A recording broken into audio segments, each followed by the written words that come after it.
Getting started with Facebook Live. Some people are apprehensive about hosting a Facebook Live event, and there's no need for this. It is really simple to get started if you follow the advice in this video. We will explain exactly what you need to do. You must have a Facebook page already set up for your business. Trying to run an effective Facebook Live event with a personal Facebook account is not recommended. There are several advantages to having a free Facebook page, so if you don't have one yet, then create this first. You need the right equipment. While it is certainly possible to use your smartphone or tablet to host your Facebook Live event, there are better ways to do it. Modern mobile devices do have high-quality video recorders, but the microphones often leave a lot to be desired.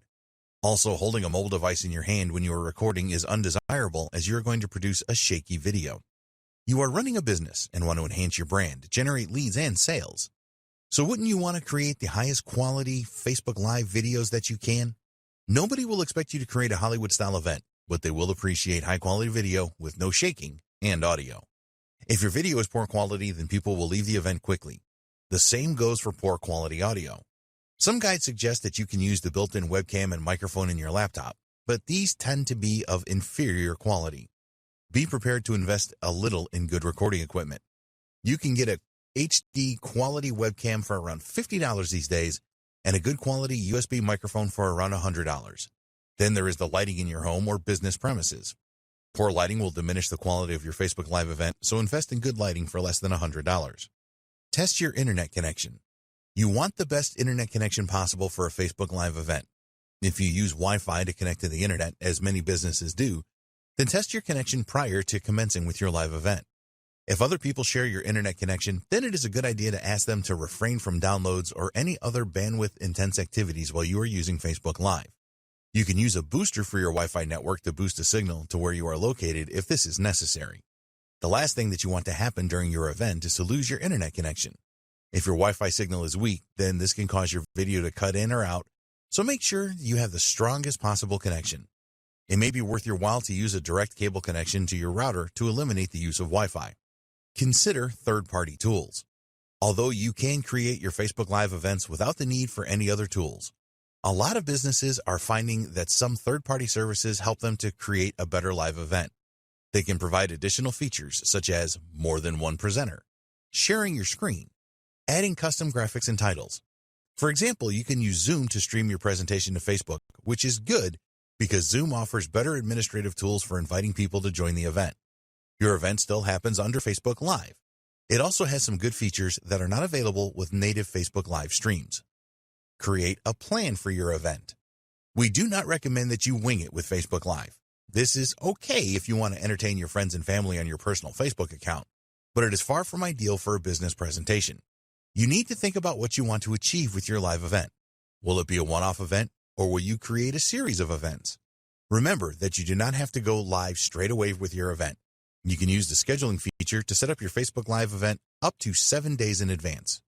By scheduling your event for later, you will have the time to create a test event using the Facebook Live Producer feature. If you have never hosted a live event online before, then we strongly recommend that you take advantage of this feature. Give thought to the flow of your event presentation. Plan what you are going to say and do throughout the event. If you plan to invite guests to your event, then write an introduction script for this. You don't need to create a full script for your event if you don't want to. What we do recommend is that you create a list of things that you want to discuss. Reading from a script can look and sound unnatural, so just be guided by your discussion points list if you can. Another important decision is whether you will answer questions as they come up, or you tell your audience that you will answer them at the end of the main event. Question and answer sessions are usually very popular, so having a session at the end should increase your chances of people staying for the main event. Get ready for your live event. Make sure that you are prepared for your live event. There are a number of things that you can prepare for depending on the nature of your event. Lighting and background noise are always an important factor. If you are hosting the event in your home or office, then you will have control over your environment and you can ensure good lighting and minimal background noise. With an event outdoors, this is not so easy, of course. Natural light is normally sufficient for a good stream, but it can be difficult to eliminate background noise. Choose your location carefully. Use a device like a tripod to hold your camera or mobile device steady when you are recording. Shaky video is not something that your followers want to see. Holding a microphone is okay if you are outdoors. For indoor shots, use a microphone stand. You want to keep distractions down to a minimum when you are recording your Facebook Live events. Let others know that they should not disturb you unless there is an emergency. Put your phone on silent, as continuous notification sounds can annoy viewers. There's nothing wrong with recording your Facebook Live event at home, but you need to be aware that distractions are more likely there if you have children and pets, for example. Although it can be amusing for kids or animals to show up unexpectedly in your live sessions, it is not the professional image that you want for your business. Time for your broadcast. At this point, you are ready for your live event. If you are using a third-party service such as Zoom, you will need to follow the specific instructions from them to start your live event. For native Facebook Live events, follow these steps. If you are using a desktop or laptop computer, then log into your Facebook account and navigate to the Facebook page you have set up for your business. Scroll down until the Create Post box, and directly underneath this, there is another box with the first icon on the left called Live. Click on this and then decide if you're going to record now or schedule. You will then need to share to a page you manage from the drop-down menu. Use the second drop-down menu to choose your Facebook page. Now you can add a title for your live event and a description. This is very important, so use attractive copy here. After this, you tag people, add a feeling, add a donation button, and check into a location. If you want to make a test broadcast, always a good idea, then you will see an option for this at the bottom. By using this feature, you can test your presentation and interactive elements before you go live. With a mobile device, the steps are very similar. In the Composer page, just tap on Live to start the process. You can then add your title and description and do things like tag friends, add donation buttons, and add a feeling. When you go live. When you first start your Facebook Live event, you need to give your audience a small amount of time to join the event before you begin. Don't make this too long, or those that have already joined will become agitated. As people join your event, be sure to welcome them and say hello.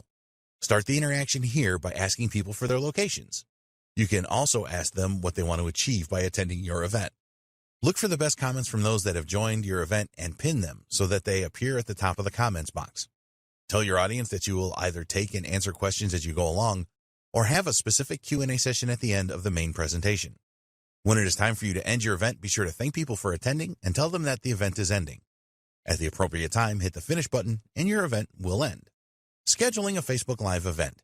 You can always schedule your Facebook Live event for up to 7 days in advance. Navigate to Publishing Tools and then select Video Library, and after this, hit Live. This will bring up a screen that contains your broadcasting credentials. If you are using a third-party service such as Zoom, then you will need to use the information on this page so that you establish a proper connection. You can write a persuasive title and description to entice people to attend your event now. Now go to the Facebook Live scheduling tool and hit Schedule, which should be at the bottom right. You'll see a preview of your event here, and you can add an image, this is a good idea, as well as configure the date and time of your event. Apart from giving you more time to promote your Facebook Live event, scheduling will create a lobby where people that join your event 3 minutes before it starts can interact with each other. You can grab a link to your Facebook Live event and use this to publish details about it on your website or blog. If you have an email list, then you can send out emails with the link included to drive more viewers. People can ask for a reminder and then receive a notification a few minutes before your event is scheduled to go live. In the next video, we will discuss some great tips to help you create a great Facebook Live event.